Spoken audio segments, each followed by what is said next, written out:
You are in the huddle with me, Bram. No Marcus today, but with me, per usual, my master of all things video and sound, Maxime. How's it going? Maxime, fired up to announce that rejoining us after way too long, a noted sports author with bylines at The Ringer, The Herald, Real GM, and Fansided, the former Warriors beat writer for the Bay Area News Group, the current host of Locked On Heat and the All You Can Heat podcast, and a man who was on site for the birth of emo Jimmy Butler, Mr. Wes Goldberg. What's going on, Wes? There's no such thing as the All You Can Eat podcast. What do you mean? It's on your it's on your Twitter. I just checked the this website, right not a podcast. What is it? It says fucking podcast on there. It doesn't say podcast, does it? I'm almost positive it says goddamn podcast on there. Well, it says podcast on there. There's no such thing as that. Well, I mean, I just feel like I've been editor-in-chief of All You Can Heat and the host of Locked On Heat. That's what I do. Well, I mean, close enough. The bylines with the Ringer and the Miami Herald and all that other stuff. You got everything right except the one thing you got wrong. I mean, I feel like I got it right, and if I got it wrong, I was desperately misled. Okay, new thing that we're adding to the byline, and a person I absolutely hate now, Wes Goldberg. What's going on, Wes? Hey, not much. About to start this thing called the All You Can Eat podcast, and trying to get that off the ground.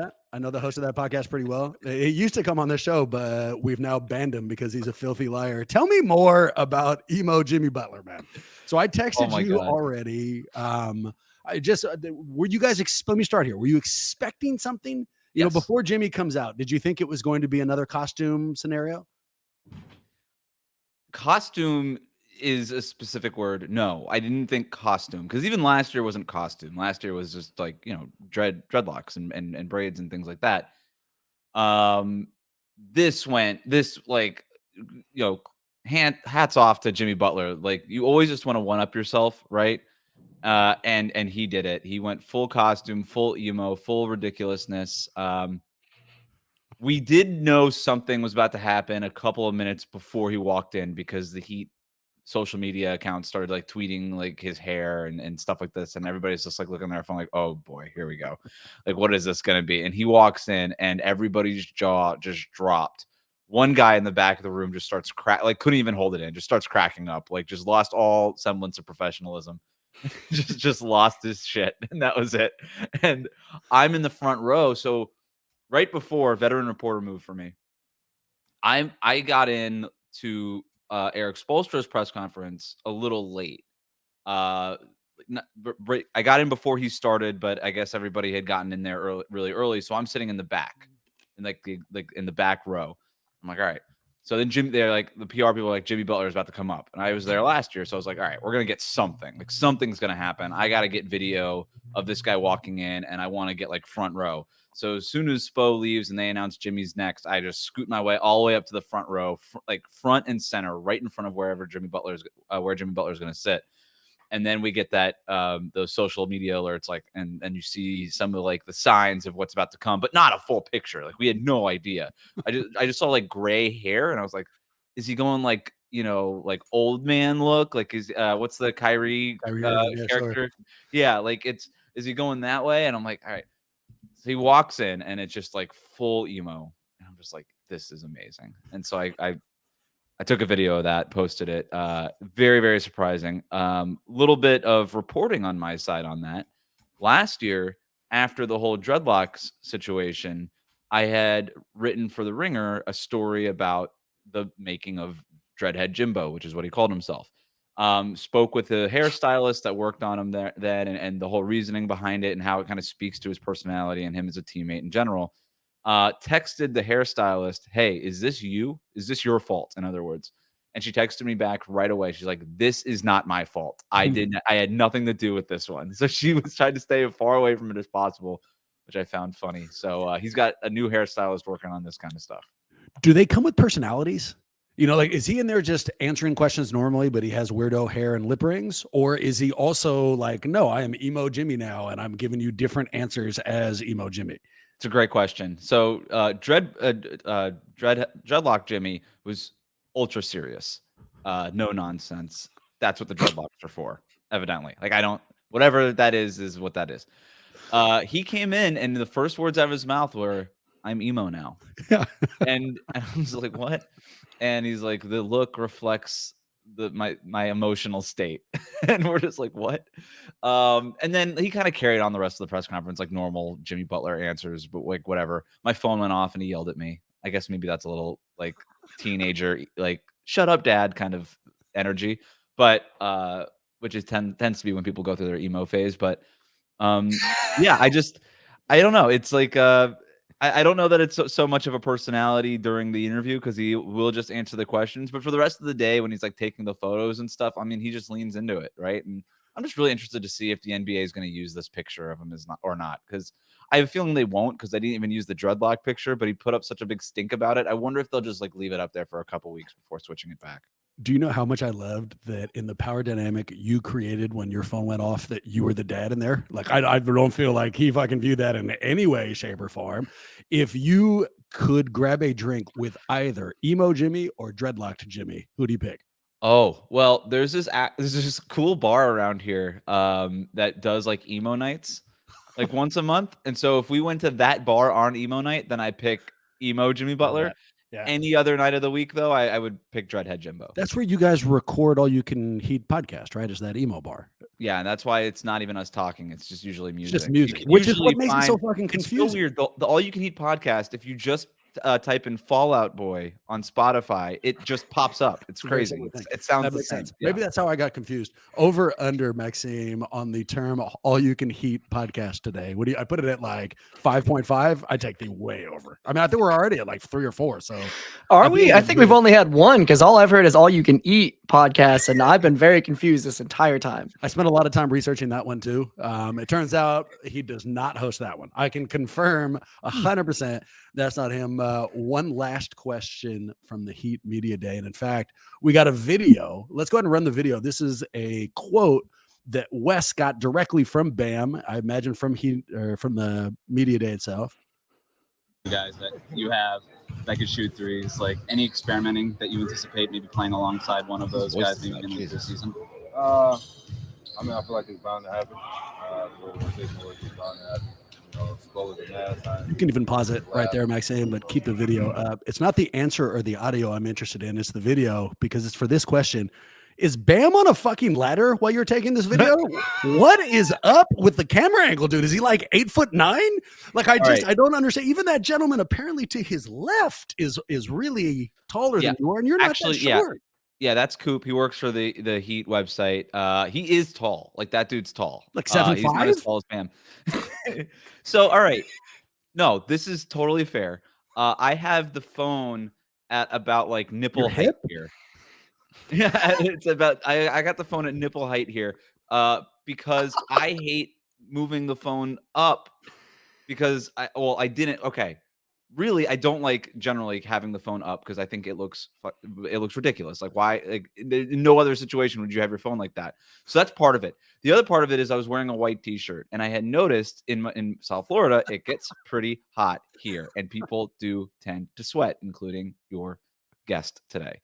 So I had kind of by the time I parked, and this is not media day. This is actually after training camp.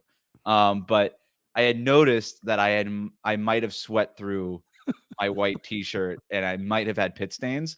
So I was just like full clamp down, everything here at nipple height the entire time. So that's the reasoning behind this. It's a wonderful observation by you, Bram, and I think it's probably the most worthwhile question you could have asked me about this. I'm sorry that I blew it so early, and because you're being transparent, I will return the favor. So just recently, in fact, last Friday, I had to go to a meal with people I like but don't know that well, and there's some business upside to developing the relationship. And so when I first showed up, we meet at a bar, and we're just trying to socialize, but like it hits a bunch of awkward bald spots, and we're not sure what to say. And anytime that happens, I deal with it by sweating like a fucking maniac. And so that's exactly what happens. I start sweating, and much like you at this practice, I'm wearing a white shirt. And the only way to make a conversation more awkward is to start sweating through a white shirt. Right. And so I had no way of really hiding it. So I ended up putting on a jacket, even though it was hot as shit. I put on a jacket because I couldn't sweat through the jacket, and just sat there. I just took the bullet. You know, like, I think they wondered why the hell I was wearing a jacket while it was like 95 plus degrees. Right. But I respect the decision to not share the sweating problem. It's so nicely played and perfectly handled. Was it weird when you passed out due to a heat stroke? So weird. And I woke up like hours later. The restaurant's empty. You know, the deal did not go through, but they did not know how sweaty I was, And you boys. and you didn't have to pick up the check, I bet. So No, added plus. actually, I woke up with the check on me. That was the only downside. But, and you know, whatever. The good news is it was soaking wet because I had in So fact slept through my sweat. jacket. But The ink let's came talk Warriors, boys. And Wes, you are a perfect guy today. So we Oh. are smack dab in the middle of prediction season. You know, training camps are up and running. We're going to have preseason games just right around the corner here. And so I've got a bunch of prediction stuff. It's not just about the Warriors. In fact, we're going to bring in a couple of other teams, and that's why we need you. You've got knowledge, obviously, with the Warriors, but you're not limited to the same kind of homer takes that Maxime and I can be. So that's why we brought you in. And the format's pretty easy. We're not covering a whole bunch of teams, just a few. And I pulled their over-under win totals from Vegas. So really, you're going to tell me how many wins you think these teams are going to get. But I've added a question to each. And let's jump in and let's start right with the Warriors. All right. Mhm. So their win total from Vegas is 48.5. But let's get to the question first. Here's the question. Is Golden State in a better position to win a title today than they were when they started the series against the Lakers during last postseason? Oh, Because that's what we want, right? right. Last time we saw them when they were pursuing a title, they go into LA, we lose in 6 games. Everyone's real frustrated, and they've addressed that. You know, the change is we had the big locker room change by getting rid of JP. We lost DiVincenzo, we lost PBJ, JaMychal Green, probably Andre, Ty Jerome, Anthony Lamb. But then the big addition, CP3, Dario Saric. We got the couple of rookies, and then maybe someone like Rudy Gay. But looking from the outside, what do you think, man? Are they in a better spot now than when that season ended? It's a really good question. I'm gonna say yes. I'll say yes. I really like the Chris Paul edition. Yeah. I know it's a little confusing and doesn't really make sense on paper so much, and there's starting lineup questions, even though it feels like he sort of backtracked on that on media day. But I just like smart basketball players on smart basketball teams. Like I think that just always works. So I've been really bullish on the Chris Paul edition basically since it happened. Just assuming that Kuminga and Moody will be a little bit better than they were last year. I think Saric over JaMychal Green is an upgrade. I still don't know how deep the Warriors are. I'm not really. I think Gary Payton II kind of has peaked. I don't know that he'll ever have a better season than he did the year that they won the championship. I think they're relying on him for a lot. But I think this team goes like real playoff rotation, maybe 7. Like I feel good about 6 guys in the playoffs. I don't know that I feel good about 7 guys in the playoffs, and that's the part that gives me pause. But also, I think I felt good about 5 guys, maybe 4 guys on last year's roster. No, 5 guys. 5 guys on last year's roster, the starting 5. That's who I felt good about. On last year's roster, you get away from the Jordan Poole, Draymond Green incident, a little bit more. I think that only helps. So, yes, I think that they're in a better position now is the super long way of answering your question. The more we say, as long as it's yes, the better, man. So I agree with you too. I'm going to say yes. You're not going to like my opinion because I think the way that you asked the question is very interesting. The Lakers specifically, as in if we were able to somehow superimpose this year's roster onto like play the 2023 Lakers again in that playoffs, it's a real juxtaposition in size. And I think that's the key question that we have with Jokic being probably the best player in the league right now. Giannis right up there too. We didn't get better at the positions that matter to actually win a title or to beat the Lakers in that series when you have somebody like LeBron and Anthony Davis on the same team, again, assuming health. Certainly, we got better in the case of, I see your point. Gary Payton probably did have his best season, but he's still going to be a fantastic on-ball defender. Hopefully he plays or is able to play all 82 instead of being hurt. We have Wiggins, who was just trying to reintegrate after coming back from a prolonged absence. So there's a lot of reasons for optimism about the things that we did, but it's sort of like comparing Boston to, to the Sixers, right? Or to the Bucks, where you're saying, okay, sure, they got Drew Holiday. They're going to be fast. They're going to be small. And is that going to actually be able to win against sort of the new era of the NBA where all these tall dudes are at the top of the league? Answer yes. And hold on, I'm gonna jump in here only because I caught just an amazing stiff arm from Maxime to get in there on the second answer. I was literally like 2 words in, and this fool said, "Nope, you won't like that." And then here he was. So I am going to address both what you said, Maxime, and I'm going to agree with you, Wes. Before I do either of those, let me say this: all the things I needed to hear out of Media Day, and that's what Media Day is for. You know, I mean, they're supposed to tell us all these things, but all the things you needed to hear out of Media Day, we heard. We've been worried about the starter thing. CP3 came out and said, all I'm here to do is play whatever the hell role you want. We want Steph to be motivated. He is. We want Clay to be healthy. He said he is. We want Wiggins to be ready for a full season. He gave us all the quotes that suggest he is here and he is ready for another big year. So that as an aside, are they in a better spot right now to win a title? Not beat the Lakers, to win a title. Because I hear you, Maxime. I say yes. Wes, you already talked about the locker room theoretically has been solved with JP going out. Wiggins is theoretically not dealing with whatever personal issue it was that he was dealing with, and we're going to get hopefully close to 82 games out of him. But the CP3 edition, I'm going to add a different wrinkle to, and I hope that this addresses the Lakers thing. We heard a lot of reasons why they lost last year. But what Steph said was different than what we heard from everybody else. Everyone else talked about locker room and difficulties. What Steph said was that we only had one way to play, and the Lakers figured it out, and we could not succeed. And what he wanted was a different way to play, a change of pace. That's exactly what CP3 is if he's coming off the bench. Theoretically, he comes with a half-court offense. We're not going to be a big man, and if the NBA is now you need a big man to win, then we're still fucked. But we were never going to win a title playing someone else's system, and if they can figure out a way to utilize these pieces while also having to slow down offense, I think they have a shot. They're not the favorites, they're not the favorites at all. That now belongs to Boston and Milwaukee. But do I think they're in a better position they were than last year's playoffs? I do. I absolutely do.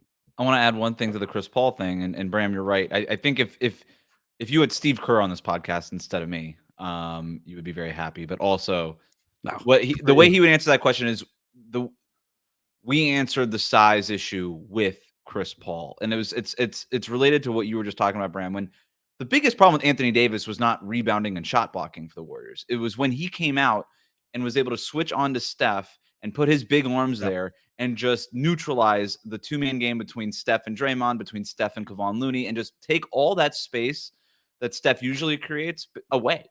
And it forced Steph to get uncomfortable for the first time in a very long time that I've seen him get uncomfortable in that way. If you're able to have the ball in Chris Paul's hands now, Chris Paul did struggle down the stretch against the Milwaukee Bucks in the 2021 finals with size. But if he's doing that and you've got Steph and Clay running around him, I don't know. Maybe if you're the Lakers, you can't afford to kind of put everything in the middle of the floor on ball. And if Chris Paul is able to kind of work some pick and roll and do all the Chris Paul things and allows Steph to sort of just run around and move people where he wants to move them, as opposed to them taking away the space because he's on the ball right in the middle of the floor.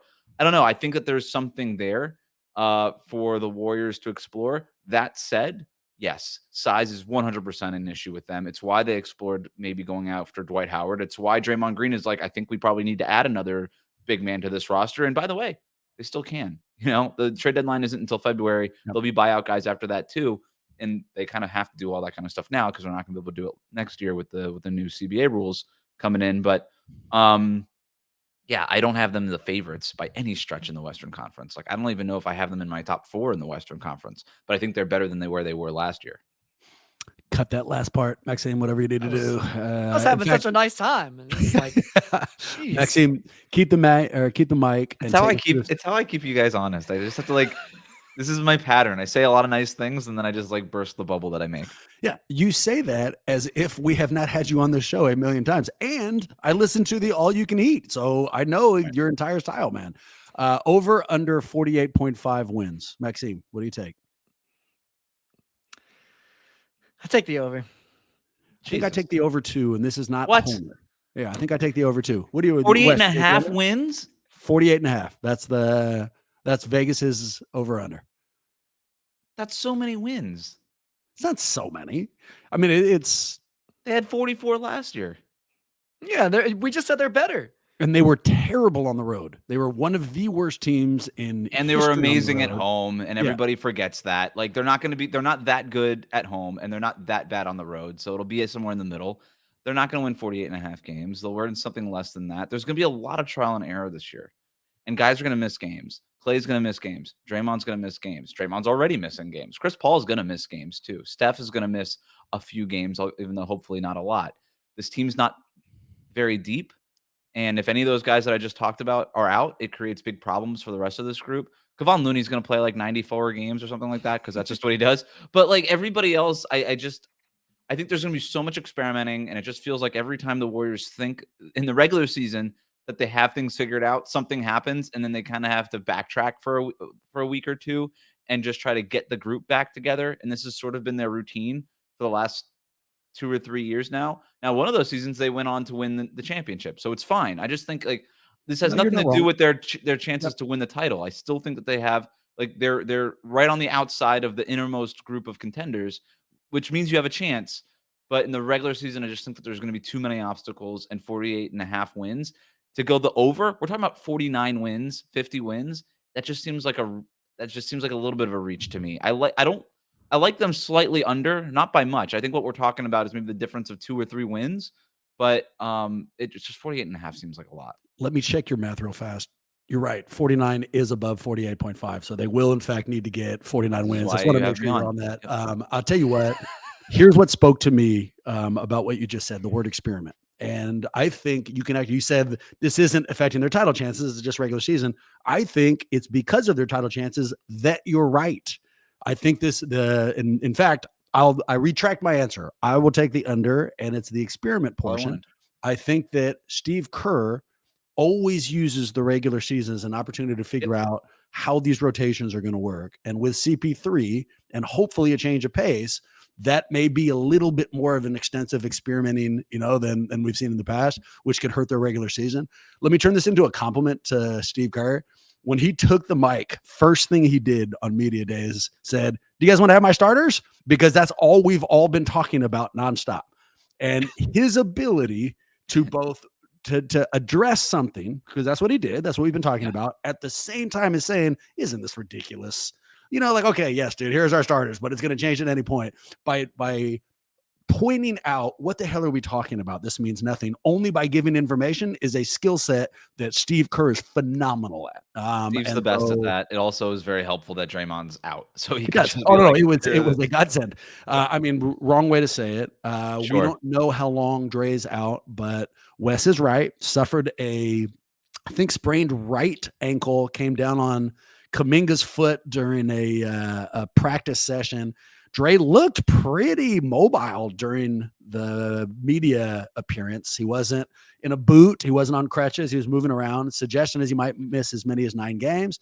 The hidden upside, maybe, is just as Wes said, takes a little pressure off who the hell is going to start, and maybe it jumpstarts Kuminga. But we need more information on the injury before we dive into it, so I'll hold it. Can I say one more thing about the over-unders just in general on 48.5? Only 2 teams won more than 48 games last year in the Western Conference, Memphis and Denver. Denver were the champions. Memphis is a regular season juggernaut. Whatever it is that they do, it just works in the regular season. The West is even more loaded this year. Like, I don't know how many teams are going to hit that over regardless of the Warriors. Like, I still have Denver winning 50-plus games because Nikola Jokic is impossible.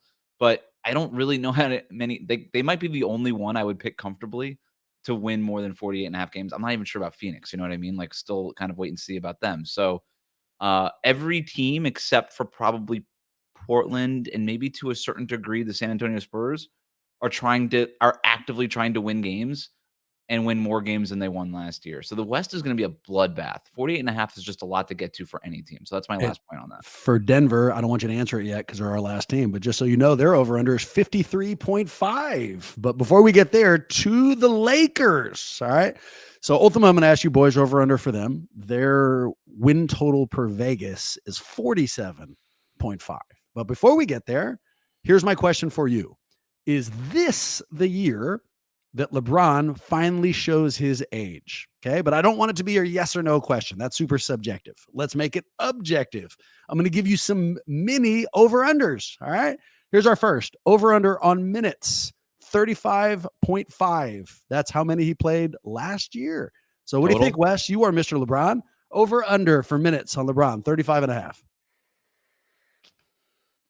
When he plays, he just, I don't know. Like, he's not really a minutes restriction guy. He's said this before. He's like, if I'm out there, just put me out there. If I'm going to take the day off, I'm just going to take the day off. You know what I mean? So I'll go, you asked me over under?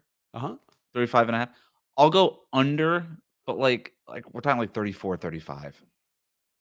Maxime, what do you think? I take the under, heavy under. If it was like 33, I might take the under. I think LeBron would very much like AD to finally take the torch. I don't know if there's more depth there. Like, you can kind of give Austin Reeves the ball, let him run offense for a little bit more. I think you're right. The under seems pretty fair right now. Also, bleep that name, Maxime. We're never allowed to say Austin fucking Reeves on this podcast ever again. Wait, why? Just because I severely dislike him for no reason. Because like, it's a completely irrational sports hate that I've developed for Austin Reeves. I don't like his face. I don't like his game. I don't like that he's in the Olympics. There's a million things I don't like, but I digress. Over under minutes. Maxime, what do you think? I have a really hard time betting against LeBron. The framing of this category of questions is this are we going to finally see his age? I've thought that for 6 years. Like, at this point, I'm afraid to say anything like, oh, this is going to be the year that it finally happens, because of course I'm going to be proven wrong until he's 85 and finally retires from the league. We've been talking about LeBron, and this is one of my least favorite sports phrases, but like father time catching up. Like, first of all, there's no such thing as father time. Can we please stop making that a father time's undefeated, and it's like, it's the dumbest thing anybody could say. It's like, yeah, the earth is going to explode one day. We're all going to die. You might as well just tell us that. It's the same thing. It's so dumb. Anyway, it's like, but there have been people like pundits being like, this is the year. I'm telling you, this is the year. So you can kind of take it that way. And eventually you'll be right, dude. Like, you'll be wrong for 6, 7, 8 years in a row, but eventually you'll be right. And then you'll be like, I told you. Or you could go the opposite way on this and just be like, I'll never bet against LeBron. I'll never bet against LeBron. And then once it actually happens, you'd be like, well, it was bound to happen sooner or later. And you just take the 1L, and that's fine. I have no idea what to expect with LeBron. I tend to just go like, you know what? Let me wait and see. He's not the same player he was. He's still a really good player. And people want to kind of, he's not the best player in the world anymore. I still have him firmly in my top 10. And if it's a conference finals, I don't know that there's 5 guys I'd rather have than LeBron, right? But for the whole body of work, which is sort of more the spirit of your question, Bram, yeah, there's just certain things that he has to do now that he didn't have to do when he was 29, right? But I just think he's still a really good player, and I kind of think he's just going to always be a really good player. I don't know that he's ever going to be like, when he retires, I don't know that he'll be worse than the 15th player and the best player in the league. I think he'd tell you the same thing. Do you see this circle on my outline? I know No. you guys probably can't read it. But you see the circle? Want to know what that says? Father oval. time is undefeated. Nice. Just so you know, that shit was written right here in my fucking notes. Here, I was going to bring you through all of his stats. Let's not do that. Let's get right to the stat I care about. So I'm going to put the over under at 130, gentlemen. Okay. The question is, how many games will they play combined between LeBron and AD? So all told, if they played every game the entire season, they could add up to 164. So I put it at 130. And I mean, just to add a little subtext, everyone's talking about all the additions the Lakers have made, and rightfully so. They had a great offseason. But here's a fucking newsflash.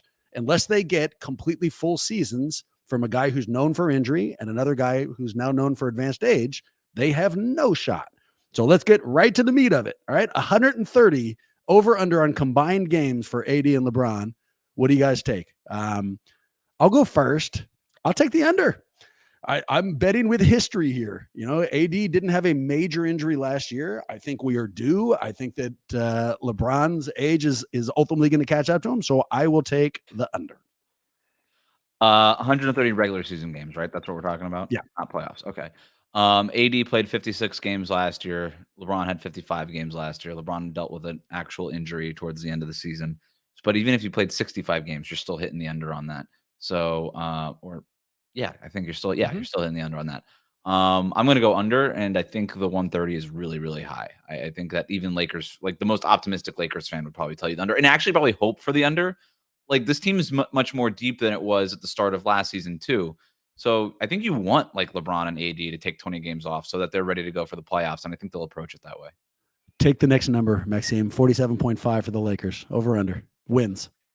Well, I'm still a little bit shell-shocked that Wes basically backhanded me without saying as much, but being like, oh, you could either have the quote, Father Time is undefeated, or you could be like, yeah, I don't know. It's going to happen some point, but not this year. And then in that case, you can only be wrong once. And basically it was like, fuck you to Maxime, which is cool, I said the same thing. guess. No, we did the same thing. We're both doing the same thing. But I'm just saying, those are the two options. There's nobody's going to be like, you know what? Never. He's great. He's great. He's great. This is the year. If there's one person who was like, it's not happening. It's not happening. It's not happening. No, now it's happening. That person should just get a prize because nobody's going to accurately guess it. I mean, Maxime, what he did was take the two possible answers to that question and shithouse both of them. I mean, it didn't take incredible intelligence. It was a yes or no question, and he took both sides. I'm a truth teller. Well, the truth of the matter is, we're going to get to the end of the season, and more than one team whose fan base is expecting to have a deep postseason run is going to be saying to themselves, holy shit, we might not make the play-in. And it could very well be the Warriors or the Lakers. As a homer, I'm taking the 48, I'm taking the over on 48.5. And, here I'm going to take the under on 47. But I think the overall truth of this is it's actually likely to be one of these teams. If we're talking about Anthony Davis and LeBron James not being able to combine for 130 games total, that's not great. That means that like one of them is not eligible for the All-Star team. That's not a good sign overall when I don't think looking through the Lakers roster, there's anybody else that is I really trust to be a floor general on offense other than LeBron. That's a really, really sketchy situation if he's taking a minutes, not a minutes restriction, but a sort of a load management perspective. Because I agree with you, Wes. It's going to be an all or nothing thing. And he is going to be looking towards the 16-game postseason, but that's very dangerous. Whereas the Warriors have a little bit more to spread this out. The beauty of it is if Curry sits, we got Chris Paul. If Chris Paul sits, Curry sits. And I understand that they're both a little bit older and liable to some amount of injuries and could have both of them out at the same time. But overall, I think there's a little bit more opportunity to go around between more players than just two in Los Angeles. We can't spend too much time on the Lakers, but let me tell you where I'm coming on this. We have the blueprint for what the Lakers need to win a title. We watched it. It happened in the bubble. They need about 3 weeks, 4 weeks. They need a big period where nobody's playing before the playoffs start, and then they jump in. That's exactly what happened with the bubble. So what they need is relative health entering the playoffs, and I don't think they will have that. I really don't, which is what's going to limit them. But give me that over under. So 47.5, boys, over under on their win total. I'm going under. I'm going under on everybody in the West. I just think it's going to be too hard, except for one team. There's only one team I'm going to go over with, but I don't even think you're going to ask me about them. Phoenix, who are you asking? Who are you thinking for? Well, let me just double check what this over under is. Go ahead, ask your next question. I'll get this back to you. Yeah, we'll go fast on these next two because I'm already running longer than I promised. So our next team is Milwaukee. Their over-under is 54.5. That is the highest in the league along with Boston. But my question goes right back to Miami because it's this. If Damian Lillard was given a button right now and he pressed it and it brought him to Miami as opposed to Milwaukee, do you think he would press it? Do you think in his heart of hearts, he would still prefer be a member of the Heat? Or now that he sees, where he's landed and has Milwaukee in his front court, that he's totally happy with where he's gone? Questions about the button. What color is it? Green. All right. Also, does this button also like Men in Black style? We all forgot the Milwaukee thing even happened. Great question. No. Oh, okay. Yeah. It would be him telling the world, "See, told you. I told you I wanted Miami, and I do want Miami." Okay. No, he would not push the button unless it had the Men in Black powers, and then he would push the button because he does secretly want to be in Miami. But at this point, yeah, you can't be like in Milwaukee for 4 hours and then go to Miami. How'd you take it? How upset were you or Miami when the news that Lillard was? Dude, I was first of all shocked. I was like, Milwaukee, like everybody else, we're like, wow. And then you're like, oh my God, wait, now it's Damian Lillard and Giannis. Bleep. And then you're just like, this is it. Who's going to beat this team? And then you think about it a little bit more. It's like, well, defensively, they're going to be a little weird. And then everybody starts saying that. And you're like, you know what? I don't care. It's Damian Lillard and Giannis. They'll figure it out. Like, that team's awesome. I don't care about defense. Whatever. It doesn't matter. And then you're back to the world is ending. I was mostly disappointed because I was really looking forward to covering Damian Lillard on a day-to-day basis because everything about that guy is awesome. Everything that you've heard from Portland-based reporters. In his farewell message, he thanked the media members by name, specifically the ones that were like with him for the longest amount of time. I thought that was really cool. I've only spoken with him a handful of times. I don't know him by any stretch. It's all like in scrums and stuff. But every time I've talked, like, this dude's awesome. And if he was in Miami, it would be a great sort of change of pace. Also, the Heat have basically been the same team for 3 years. It would have been nice to shake things up a little bit. So yeah, I was mostly just disappointed. That makes perfect sense. Can I push the button? Yeah, you can press it right now, but we would all know no Men in Power or Men in Black powers. I've got a Lillard story, but I'll keep it in pocket. Instead, man, I'm going to take you to our quick hitters. All right. So this audience is going to get tired of Maxime and I's predictions as we go forward, but we don't get to hear them from you so much. So I'm going to give you big topics, and you just give me the first answer that pops into mind. Here's the first. Wait, who's before in we the start. Eastern Conference Finals? Okay. Eastern Conference Finals is going to be Milwaukee and Boston, unless for some reason they end up on the same side of the bracket, which is totally possible. I know you wanted me to be quick, so I'm going to stick with Milwaukee, Boston. But those teams are shallow. They could get an injury, kind of go through a skid mark in the regular season, end up being like a 3 seed or a 4 seed, end up on the same side of the bracket. They knock each other out in the semifinals, in which case, in the Heat end up in the conference finals, losing to one of those teams. But that's my short and sweet answer without saying all the stuff that I just said. We use the phrase short differently. What's the worst thing that someone can eat while sitting next to you on a plane? Oh, this is a great question. And while I think about it, the answer to your previous question, it was the Minnesota Timberwolves are the team that I'm going to take the over. Their over-unders at 45.5. I'm going the over. I'm going over on that. You weave that in. That's nice. He played there. Yeah. Worst thing, like literally anything. So I suffer from something called misophonia. And that Just is make that word up. That's nope. incredible. Look it up. That's a fact. It is, I think the definition is like the irrational fear of noises, but I think it's specifically mouth noises in my case. If anybody is chewing anything anywhere around me, I will react physically. Like I will physically have a reaction to it. There was a guy on a plane. No, I feel like I have to jump out of my skin. Like it's almost like what I imagine people who have like claustrophobia, like in a tight space, and they feel like they just need to leave that area immediately. That's how I feel. Huh. Like there was a guy on a plane. We were coming back from Europe, and I think he was like a several rows back, just chewing gum, like probably like a normal person. I know I have the problem. Like he was probably fine. And I was like, I turned to my wife. I'm like, I am going to murder this person on this plane. And she's like, what person? What are you talking about? Like, do you not hear that? She's like, no, I don't hear anything. And so it was, I have this all the time. So God forbid the person is next to me, literally doing anything. This is why I bring noise canceling headphones on planes. Like it's a real problem. So the answer to your question, Bram, is absolutely anything. That's from incredible. Gum to like whatever they picked up at the airport. The specific chewing noises are the worst. So like I'm trying to think of something like chewy that would last for a long time and smell bad. Anything like that. Yeah. Like the smell plays with that. I was once on a plane where somebody brought soup and it bothered me so much. Like they had to go into their backpack. Game. A little bit of turbulence. That soup goes everywhere. Liquid, and then like a little container where they had like noodles. Soup from home? Yes, dude. And they put the soup together. It took hell of long for them to put together. By the time they're bringing their third thing out of the backpack, everyone was strangely invested in like, what are you building? Meanwhile, I just wanted that person to die because what are you doing bringing soup anywhere? That's a home fucking food. That's not a to-go food. So yeah, unacceptable. If there's the logistics on that are incredible. Soup, yeah. Like how do you get the hot water? Because you can't take liquid through security, but obviously you have to carry that stuff on. So you have to get hot water somewhere. How are you getting that? Oh, you can take liquid through security. You just can't take a certain amount of liquid through security. This person it was a bunch of small little things that they had fucking filled up to the amount that you're allowed to bring through. Soup's not that expensive. This was like this person was broke and shouldn't be on the plane.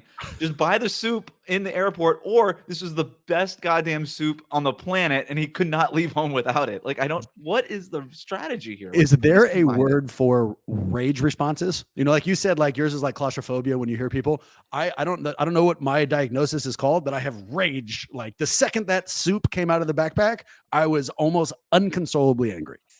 And the thermos on a travel, like once you use whatever's in the thermos, it's like, what are you doing with that later? Exactly. And it's soup. Like, so like, what are you gonna do? You're gonna wash that off in your hotel room, wherever you're going. Like, that's Exactly. Where are you going? the If you're whole staying thing with is disgusting. somebody, you And can't now be you like, I have stuck with some. this thermos for the entirety yes. of your trip. You're It's a staying with a waste of space. friend. Can I do dishes? The answer would be no. What are you doing coming to my house with With your dishes? It soup was a thermos very- that's been like soupy for 2 hours on this plane and nasty. No, keep that thing in your backpack. Western Conference Finals, Wes. Soup.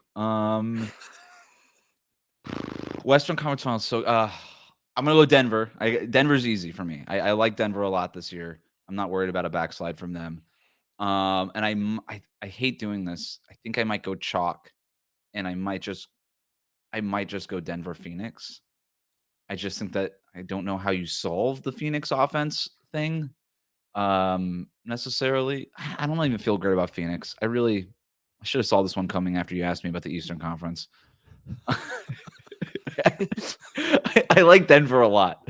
That's the only team I feel good about. That's It's a really Denver bad versus answer. Denver It's in a Denver first versus time, Denver, yeah, in a civil war that nobody saw coming to decide the All right, Western. no, I got it. I'm sorry. I forgot about this team because nobody ever talks about them. The Lakers. I got the Lakers. Nuggets, Lakers. You forgot about this team. No one ever talked about him. We talked about him for fucking 25 minutes on this podcast, maybe 30 seconds ago. You get to pick this one, and it's our last overarching prediction: MVP, Coach of the Year, or Rookie of the Year. MVP, Coach of the Year, or Rookie of the Year. Rookie of the Year is boring and stupid. Nobody cares. I'm going to go Coach of the Year. I'm going Chris Finch. Minnesota Timberwolves. Yeah, I think, look, this award always goes to the team like, oh, I didn't think they were going to win that many games. Give that guy the award. It's like, okay, he'll get it. Like, the Timberwolves are going to win like 48, 49 games, and they're going to be like, wow, this guy's been under our nose the whole time. Yeah, it doesn't surprise me that you're circling the Timberwolves as a team that's on the up and up. We won't jump into that rabbit hole now, but I can see where you're coming from. Instead, gentlemen, I have a judgment theater that is incredible. I haven't brought up to you yet. All right, so here's the idea. Let's say there is a tape, a recording. I mean, digital, otherwise doesn't matter. There's a recording out there of what other people have said about you when you are not around. It is up to you if you want to listen to it or not. You know, would you play that recording or would you delete it forever so that you just didn't have to worry about what it was? And could be good things, could be bad things. You don't know. You just know that it was said outside of your presence. If it was up to you, would you play it?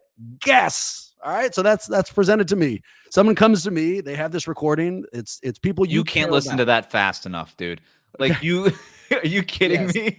You've got that thing implanted into your brain ASAP. Like that's, and by the way, you should. Like, there's not a person on earth that would not listen to that. And if they say they do, they think they're like probably an Instagram influencer talking about like the right way to go about life. And they post about their morning routine.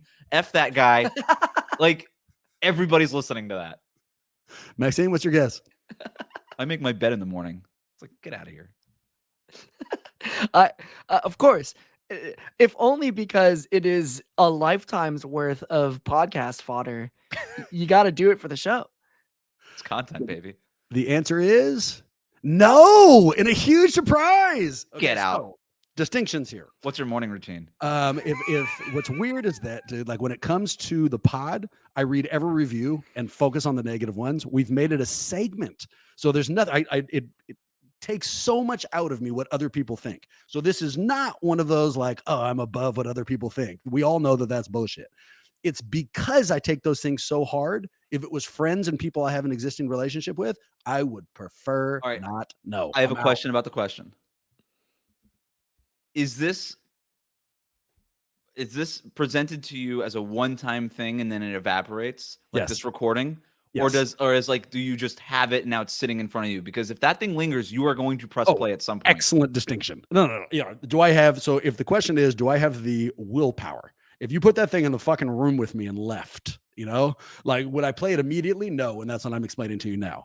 Would it ultimately eat a hole in me? And would I play it if you left? Oh, of course I would. There's no way I could. But if it's just up to 3 me, beers in, you're pressing play. If it's like a Mission Impossible recording, you know, like you press it, and if you don't do it within a certain amount of time, the thing's going to fucking self-destruct anyways. I am not pressing it. BS, it's easier for me to not press it, believe it or not. I'm not going to say let's turn to Wes, but I'm pretty sure we know what the fucking answer is. It sounds like it's a Yes, 100%. 1,000% yes. 1000%. All the way across the board. Well, then let's make Maxime the mystery. All right. He never has a response during one of these that I find predictable. What do you think, Wes? What would Maxime He hits listen? it because he's a normal person, Bram. He hits play. Everybody listens to it, including you. think- You're wrong about your own response. I mean, that's factually inaccurate. I feel like I've proven to you I'm pretty transparent when it comes to this stuff. No, I think you believe what you're saying. I think you're wrong about yourself. I think you would no, press okay. play. I understand your take. I'm just explaining to you that I think you're wrong. Go fuck yourself. So for sure, yes, on Maxime from you. Yeah, I think you would listen, Maxime. I think you'd pause. I don't think it would be immediate. And I think your pause wouldn't be for the reasons all the rest of us would pause. Like you might consider like their privacy or something like, oh, like, is it right to listen? But ultimately you hit play. What's the answer? That is a very important question. You know, it's like, did everybody sign releases? Are they okay with the fact that I'm hearing this information? It's a really good point. You're worried about them? They're the ones talking shit. Or maybe they're not. Maybe I they're didn't all say they're beautiful talking shit. It might be good They're things. always talking shit. So, but precisely why I'm not listening, Wes. What? When I was Am I the weird one? when I was a freshman in high school, I found out that this dude that I thought I was friends with, but had drifted away from over the years, hated me. And to this day, I don't know why he hates me, but I have found out from a reliable source that he doesn't like me.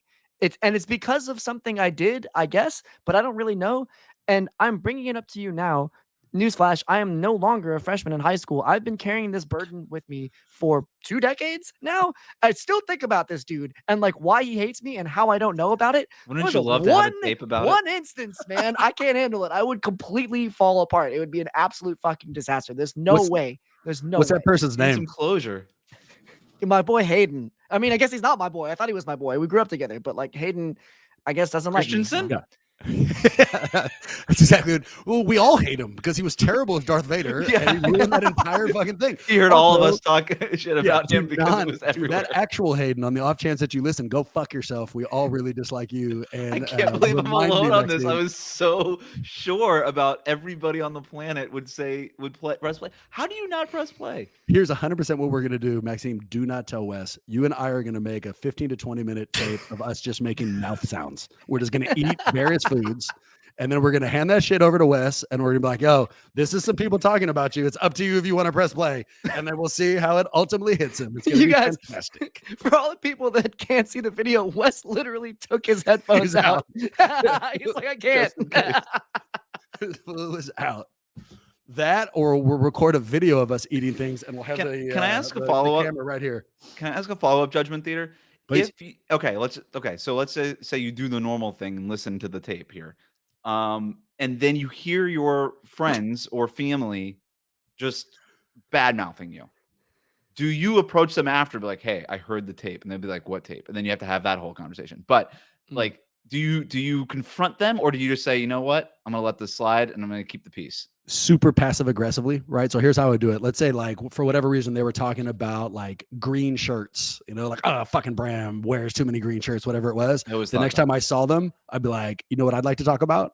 Green shirts. And then just, it'd be a bunch of those like super obvious passive aggressive, like I heard it without Or you just be saying like, I heard guys, it. you know what? I'm thinking about changing my look. I think I would just wear a lot of green shirts. Like, what do you Yeah, guys I think? might, Like, I might do that too. But in that instance, I wouldn't be like, I'm not trying to tell them I heard it. In that instance, I'm Right. like, I heard my flaws, and like, I'd like you to take it back. Please like me, which I'm also capable of. But that's just exactly why I'm not listening. Like, it literally is. Here's as close to this scenario as I've gotten, Wes. I'm lucky enough to have groups of friends, but not all of them are friends with each other. They're like distinct little groups. And in one of these groups, one person came to me. It's like 3 or 4 people we see all the time. One of them came and said, oh, so-and-so was talking about you. And I literally said, don't tell me. I was like, I would prefer, like, how about I don't want to know. Now, I left thinking, fuck that person, and like I had all the negative implications anyways. I was still upset, but I didn't hear any of the details. And so I've weaponized this. I'm telling you, we might be unusual, but I think it's still a real answer. I just feel awful about myself now. I thought for sure everybody was on my side. Maybe I'm the sick one. I'm also the one with misophonia. I'm the weird one. I found out today. It's all right. I mean, guaranteed I can out neurosis you. I have a bunch like, don't you worry about that, dude. You are not the weird one. You've come to the right place. But we did find a topic where you were able to stretch your weird legs a little bit, which is fantastic.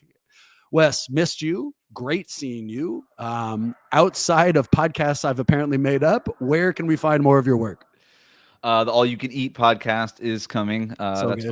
when I go around and just make mouth noises in front of other people, So good. just to get back at the universe. And that's all people care about. It doesn't matter. Fine. Check it out. Twitter, Instagram, WC Goldberg. That's where I'm at. We actually have a very exciting announcement. We are starting up a new podcast called Hayden is a Stupid Name, and we dislike your face and your opinions. You can find that in all places podcasts can be found. With that in mind, go Warriors. Hopefully, see you real soon.